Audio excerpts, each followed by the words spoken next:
Mais oui, on est rendu là. L'école du jeu, en partenariat avec la boutique L'Imaginaire. Au-delà de vos attentes.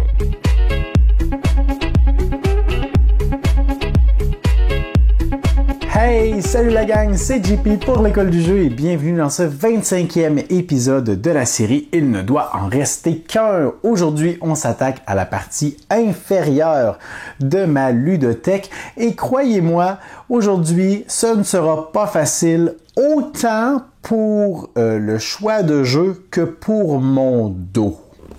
Alors, les voici, les voilà, nos 5 concurrents d'aujourd'hui, tous des jeux que nous vous avons présentés précédemment sur la chaîne. Donc, vous pouvez consulter la description de la vidéo pour avoir les liens vers le contenu qu'on vous a déjà par le passé proposé. Alors, je vous présente les titres d'aujourd'hui pendant que mon dos me le permet encore. Nous avons Les Petites Bourgades, aussi connues sous le nom de Tiny Town, Santa Monica, Pharaon, Villainous et Caverna, caverne contre caverne. C'est maintenant le moment pour vous de vous rendre dans la section commentaires et de m'inscrire lequel de ces jeux est-ce que vous désirez conserver dans votre collection finale si ça impliquait de vous débarrasser des 4 autres à tout jamais.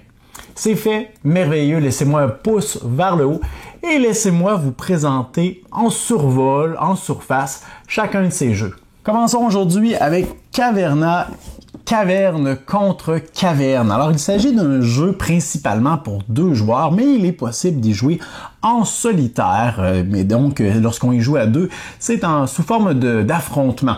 Donc, nous aurons une espèce de piste au centre de la table sur laquelle va se retrouver différentes tuiles. Le nombre de tuiles qui va s'y trouver sera toujours grandissant d'une manche à l'autre et à votre tour, vous aurez besoin de sélectionner un certain nombre de tuiles sur cette piste.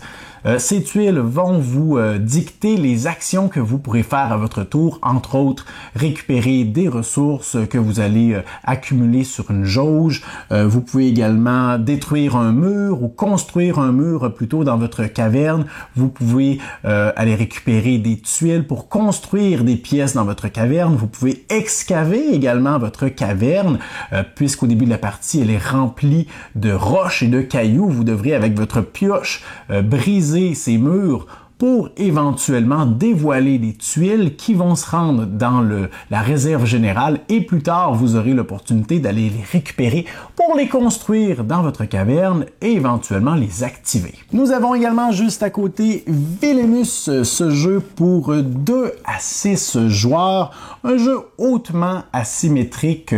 Dans ce jeu, vous allez incarner l'un des vilains de l'univers de Disney et chacun de ces personnages aura des conditions de victoires différentes, d'où le terme d'asymétrie, aura également un paquet de cartes unique avec certains mécanismes de jeu qui lui sont propres. Concrètement, ce que vous essayez de faire, c'est de déplacer votre figurine personnage sur votre plateau qui est composé normalement de 4 différents lieux. Et lorsque vous placez votre figurine, vous activez les différentes actions qui sont encore visibles sur ce lieu.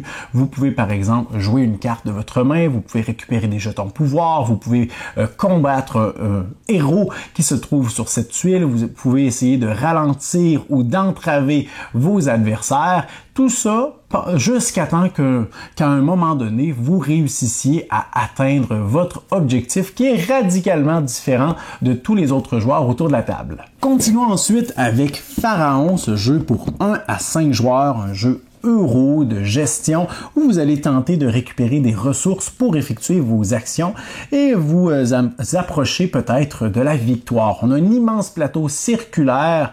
En son centre, vous allez avoir une roue d'action. Alors, à votre tour, vous allez devoir payer un coût d'entrée qui va être désigné selon la section de la roulette où vous voulez aller effectuer votre action. Alors, on doit toujours payer le coût d'entrée. Et ensuite, une fois que vous avez payé ce coût, vous allez devoir payer un coût supplémentaire selon l'action que vous désirez y effectuer. Attention, la petite twist, c'est que la ressource qui a été dépensée pour le coût d'entrée peut toujours être substituée pour les actions subséquentes qu'on fait dans cette zone. Alors, on est dans une thématique d'Égypte ancienne. Pendant tout le jeu, ça va faire état de notre vie de personnage, donc de notre naissance ou de notre enfance jusqu'à notre mort. Et ultimement, ce qu'on va vouloir faire, c'est de préparer notre mort, notre ensevelissement ou notre momification. Puis nous avons juste ici Santa Monica, ce jeu pour 2 à 4 joueurs qui vous permettra d'aller visiter les plus belles plages de la Californie. Alors dans ce jeu, vous allez avoir 2 pistes de cartes, 2 rangées de cartes et à votre tour, c'est bien simple, soit vous récupérez l'une des cartes qui est accessible dans ces rangées ou vous effectuez l'une des 2 activations qui seront disponibles dans ce jeu. On a une tonne de rejouabilité, donc les actions peuvent changer d'une partie à l'autre. Normalement, ces actions sont plus bénéfiques que simplement récupérer une carte, mais vont vous coûter des unités de sable qui sont assez difficiles à récupérer. Alors, vous choisissez l'une de ces possibilités. Si vous décidez de récupérer une carte, vous allez l'ajouter à votre plage. Alors, on a des cartes qui représentent le bord de la mer. On va devoir placer ces cartes dans la partie du haut de notre espace personnel. Et on a des cartes également qui représentent l'allée, alors le bord de la route ou un accès donc à la route. On va devoir les placer dans la section du bas de notre plateau.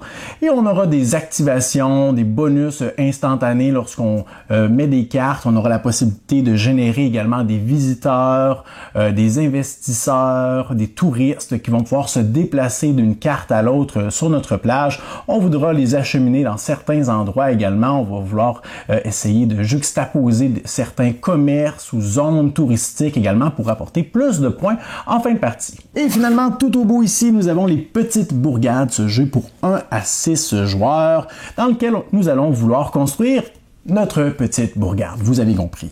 Alors, dans ce jeu, le joueur actif va déclarer une ressource parmi les, je crois, 5 ou 6 ressources disponibles et tous les joueurs, lui inclus, devront récupérer l'une de ces ressources et la placer dans leur petite grille qui représente leur village. Ce qu'on voudra faire ultimement, c'est de réussir à juxtaposer, de mettre certaines ressources bien précises, donc de couleurs précises, mais également dans des formes ou des dispositions précises pour construire des bâtiments. Alors des formes qui rappellent un peu celles de Tetris, mais plus on aura de ressources qui seront disposées sur notre plateau et moins on aura de place disponible pour en ajouter de nouvelles. Attention, si on est verrouillé, qu'on ne peut plus construire quoi que ce soit ou placer de ressources, la partie est terminée. Mais à chaque partie, vous allez avoir une tonne de bâtiments différents qui vont vous donner toutes sortes d'avantages également différents d'une partie à l'autre que vous pourrez construire.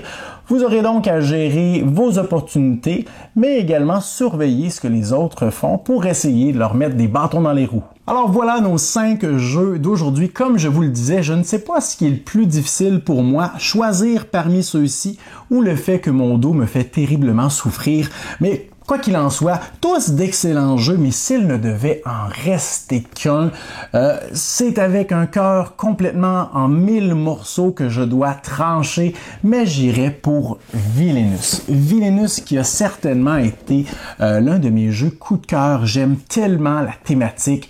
J'aime dans les films en général les vilains, les personnages méchants et principalement dans l'univers de Disney, le fait que ce soit un jeu carrément asymétrique me plaît vraiment. Alors, c'est mon choix d'aujourd'hui. Alors, voilà pour ce 25e épisode. J'espère que vous l'avez apprécié. Si c'est le cas, laissez-moi un pouce vers le haut. Laissez-moi également des commentaires pour m'indiquer votre choix d'aujourd'hui et considérez vous abonner à notre chaîne pour ne pas manquer, oui, d'une part, le 26e épisode, mais également pour ne pas manquer la dégradation de mon dos en temps réel au cours des prochaines semaines. Alors, je vous dis merci pour votre écoute et à la prochaine.